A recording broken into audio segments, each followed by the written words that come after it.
हमारी सरकार है जिस सरकार ने पारदर्शी भर्ती की प्रक्रिया को पूरा करने के लिए कल ही इस सदन ने, माननीय सदन ने पेपर लीक के मामलों को लेकर के एक सख्त कानून बनाया है जिसमें आजीवन कारावास की सजा तक का प्रावधान किया गया है। 1 करोड़ रुपए की पेनल्टी के साथ ही उसकी पूरी प्रॉपर्टी को जब्त करने और संस्था को हमेशा के लिए ब्लैकलिस्ट करने का प्रावधान भी किया है।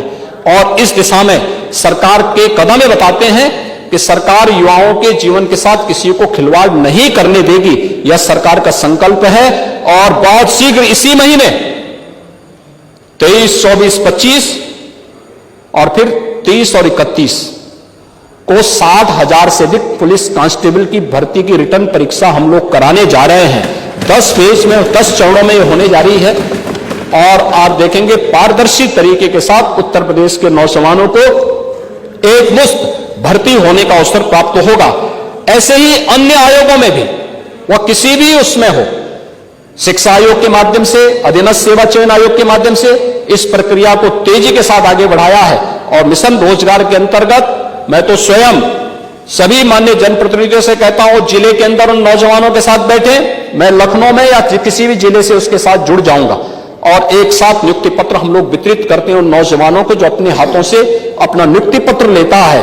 और वह उत्तर प्रदेश के अंदर हम कर रहे हैं, इसलिए कर रहे हैं क्योंकि हमने कोई भेदभाव नहीं किया है, क्योंकि उत्तर प्रदेश का हर नौजवान हमारा नौजवान है। हम उसकी ऊर्जा और उसकी प्रतिभा का लाभ उत्तर प्रदेश के अंदर लेना चाहते हैं और सरकार इसके लिए पूरी प्रतिबद्धता के साथ कार्य कर रही है।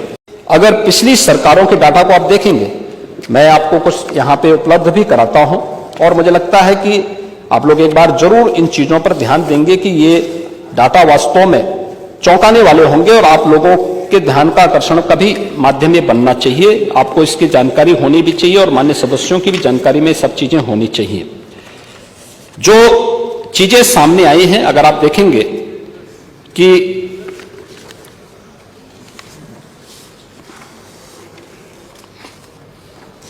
यहां कुछ चर्चाएं बार बार होती हैं। 12 से 17 के बीच में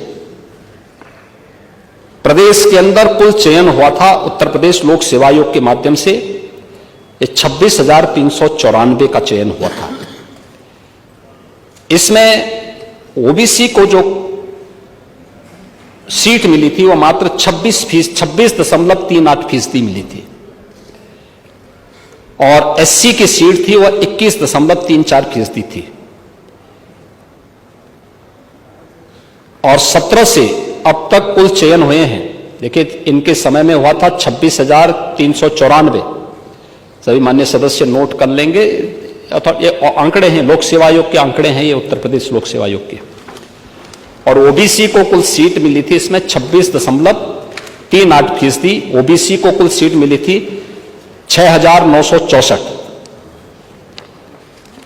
और 17 से अब तक जो कुल भर्तियां हुई हैं, ये लोक सेवा आयोग के बता रहा हूं अभी एक का, वह है 46,675, जिसमें ओबीसी को मिली है कुल सीट 38.41%, यानी 26.38 की बजाय उन्हें सीट मिली है 38.41%। और ईडब्ल्यूएस के लोग जो छात्र थे उनको मिला है 3.74%। और हमने कुल यहां पे भर्ती की है वह की है 46,675।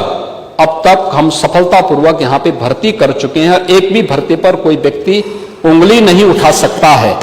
यह उत्तर प्रदेश की भर्ती की प्रक्रिया है।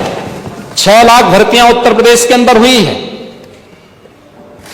6.5 लाख से अधिक भर्तियों में अब तक पूरी पारदर्शिता के साथ, कोई भाई भतीजावाद नहीं, कोई भेदभाव नहीं, सभी नियमों का यहां पे पालन करते हुए इन भर्तियों की प्रक्रिया को आगे बढ़ाने का काम किया गया।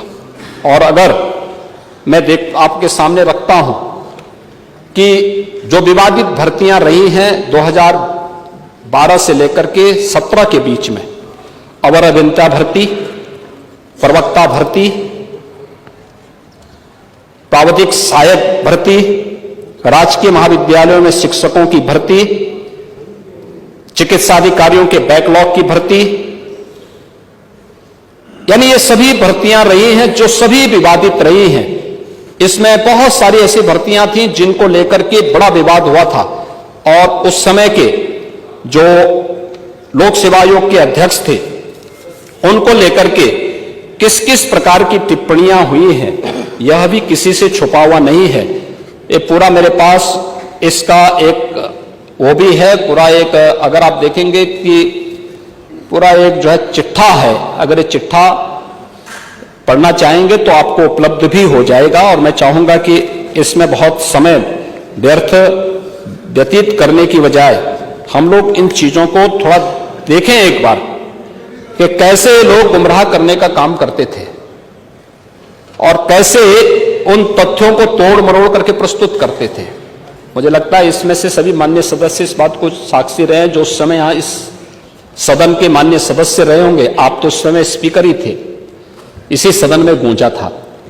तो उत्तर प्रदेश लोक सेवा आयोग में उप जिलाधिकारी के पद के लिए चयन हुए थे। 86 में से 56 एक जाति विशेष के लिए भर दिए गए थे।